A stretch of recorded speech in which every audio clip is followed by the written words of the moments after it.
Hello दोस्तों, हमारे YouTube channel में आपका दिल से स्वागत है। बहुत समय पहले की बात है जब गौतम बुद्ध काफी प्रसिद्ध हो चुके थे। वे रोज प्रवचन देते, जिन्हें सुनने के लिए काफी लोग पहुंचते थे। प्रवचन सुनने के लिए एक लड़का रोज आता था। वह गौतम बुद्ध की सारी बातें बहुत ध्यान से सुनता था। काफी दिनों तक प्रवचन सुनने के बाद एक दिन उस लड़के ने सोचा कि मैं प्रवचन तो रोज सुन रहा हूँ, लेकिन मेरे जीवन में कोई बदलाव नहीं आ रहा है। बुद्ध बातें तो अच्छी बताते हैं, लेकिन कुछ लाभ नहीं हो रहा है। मुझे इस बारे में बुद्ध से बात करनी चाहिए। अगले दिन वह लड़का बुद्ध से बात करने की इच्छा लेकर पहुंच गया। बुद्ध का प्रवचन शुरू हुआ और वे कह रहे थे कि अगर कोई व्यक्ति हम पर गुस्सा करता है तो वह हमसे ज्यादा खुद का नुकसान करता है। अगर हम भी दूसरे के गुस्से का जवाब गुस्से से ही देते हैं तो हम खुद का नुकसान कर लेते हैं। बुद्ध की ये बातें सुनते ही वह लड़का खड़ा हो गया और कहने लगा कि तथागत, मैं बहुत दिनों से आपके प्रवचन सुन रहा हूँ, लेकिन मेरे जीवन में तो कोई बदलाव नहीं आया है। मुझे तो प्रवचन सुनने से कोई लाभ नहीं हो रहा है। बुद्ध ने अपने प्रवचन बीच में रोके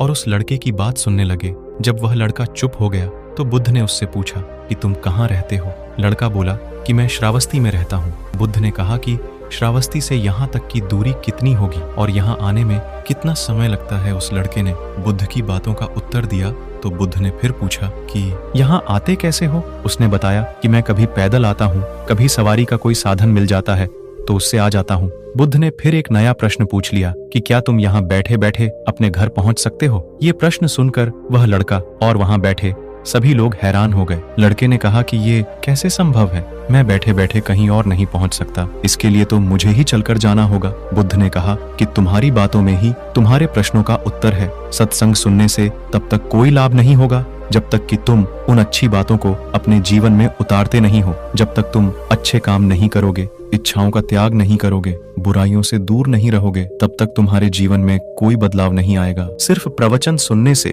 यहाँ बैठने से जीवन में कोई बदलाव नहीं आएगा। बुद्ध ने आगे कहा कि अगर तुम कोई अच्छा करना चाहते हो तो उसके लिए तुम्हें प्रयास करने होंगे। विचार करने से काम नहीं होगा। सत्संग में तुम्हें सही गलत बातों की जानकारी मिलती है, लेकिन उन्हें अपने जीवन में किस तरह उतारना है ये तो तुम्हें ही तय करना होगा। तुम्हें प्रयास करने होंगे, तभी जीवन में सुख, शांति और सफलता आएगी। सत्संग करते रहने से हमारी बुद्धि पवित्र रहती है और हमारा मन गलत बातों से बचा रहता है। अगर हम सत्संग नहीं करेंगे तो हमारे विचार भटक सकते हैं। इसलिए अच्छी किताबें पढ़नी चाहिए, अच्छे लोगों की संगत में रहना चाहिए। कहानी अच्छी लगी हो तो हमारी वीडियो को लाइक करें, चैनल को सब्सक्राइब करें।